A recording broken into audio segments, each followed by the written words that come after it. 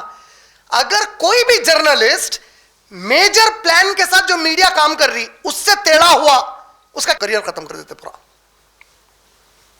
اس کو اکھاڑ کے پھینک دیتے میڈیا میں سے. ایسا اس کے ساتھ سلوک کرتے, اس کے بعد پریشان کر کے رکھ دیتے اس کو. اگر انہیں جو مین سٹریم میڈیا کام کر رہا اس کے لائن میں آ کے کام نہیں کرا تو یہ فلیک بولا انہیں. 5واں سب سے اہم چیز بتایا انہیں کون؟ نیوم چومسکی. کیا بتایا معلوم ہے؟ میڈیا ہر دور میں یونیفائڈ طریقے سے سب کے لیے ایک دشمن کو پیدا کر کے دنیا میں پیش کرتا, اس کے بعد ساری دنیا کو اس کے خلاف لگا دیتا. سمجھ گیا؟ یہ 5th فلٹر ہے بولا انہیں. ایک دشمن کریٹ کیا جاتا اور اس کے پیچھے لگا دیا جاتا. سمجھ رہے؟ یہ 5ویں چھنی ان کی سب سے اہم چھنی ہے. ایک پیریڈ میں رشیا دشمن ہے. جس وقت رشیا دشمن ہے تو افغانستان کا کیا عالم ہے؟ 1982 میں کولمبیا بول کے اسپیس شٹل چھوڑے امریکنز.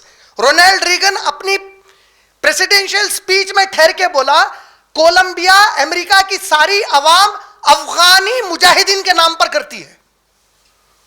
یعنی جو افغانستان رشیا سے لڑ رہا تھا, امریکہ کا انٹرسٹ اس میں تھا, کیونکہ امریکہ بھی چاہتا تھا کہ رشیا ڈیفیٹ ہو جائے, تو مسلمانوں کی وہ لڑائی اب جہاد تھی, لڑنے والے مجاہدین تھے وہ لوگ.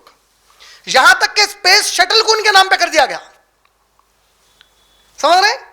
تو کامن دشمن رشیا بنا, رشیا ختم ہو گیا. اب کامن دشمن مسلمان بن گئے. ایک کامن اینیمی کریٹ ہوتی ہے اس کے لیے. سمجھ رہے؟ CAIR CAIR, council of American Islamic relations, امریکہ کی ایک نان گورنمنٹ آرگنائزیشن ہے, مسلمانوں کی بہت بڑی آرگنائزیشن مانی جاتی ہے امریکہ میں. کیئر کی ایک ریسرچ رپورٹ ہے, دا ہائیجیکڈ ہیٹ بول کر, دا ہیٹ ہائیجیکرز کے نام سے ایک رپورٹ ہے ان کی. انہوں نے کہا ہے کہ 2014 سے 2016 کے بیچ میں, بٹوین 2014 ٹو 2016, 1096 امریکہ کے NGOs انہوں نے کیا کیا, 300+ اینٹی اسلامک آرگنائزیشنز کو $1.5 بلین ڈونیٹ کرے, صرف اسلام اور مسلمانوں کے خلاف نفرت پھیلانے والے میڈیا پہ پروگرامز بنانے کے لیے. سمجھ رہے ماس میڈیا کیسا یوز ہوا؟ دیکھو آپ, ایک رپورٹ کے مطابق اگر کوئی بھی ٹیررسٹ اٹیک نان مسلم کرتا ہے اور وہ رپورٹ بن کے آ گئی, جیسا 29 دسمبر 2020 Times of India page number 10 پہ اینتھنی نامی ایک شخص نے نیشویل US سٹی میں ایک کار رکھ کے سوئسائڈ بومبنگ کی, کار اڑا دیا انہیں پوری. کتنوں کو معلوم ہے اس کے بارے میں؟ رپورٹ آئی بھی چلی بھی گئی. رپورٹ کہتی ہے اگر وہی کوئی مسلمان کرتا 397% ٹائم پبلسٹی اس کی اور زیادہ ہوتی تھی, کیونکہ ذہن بنا چکا ہے میڈیا. میڈیا کے مقاصد میں کیا ہے؟ سب سے پہلا مقصد کسی ایک فکر کی وکالت کرنا اور اس کی تبلیغ کرنا, یہ پہلا مقصد ہوتا اس کا. ان کا دوسرا مقصد ہوتا عالمی تجارتی ادارے, ورلڈ ٹریڈ آرگنائزیشنز جو ہوتے, جتنے بھی ٹریڈ بزنس آرگنائزیشنز ہوتے, ان سے پیسے اصول کرنا اور ان پہ اپنی دھونس جما کے رکھنا. دھونس کیسا جماتے؟ ایک میڈیا میں رپورٹ ڈال دیے کہ پیپسی کولا کے اندر جو کیمیکلز ملائے گئے اس سے 10 لوگ بیمار پڑ گئے. کیا ہوا اس کے بعد؟ اب میگی کا ہوا تو اب دھونس ان کی ہے, اچھا ہم یہ رپورٹ نہیں ڈالتے تمہارے خلاف کچھ بھی, تمہارے کو پروموٹ کرتے, پیسے لاؤ. ان کا سیکنڈ مقصد ہوتا جینے کے لیے. ان کا تھرڈ مقصد میڈیا کا کیا ہے؟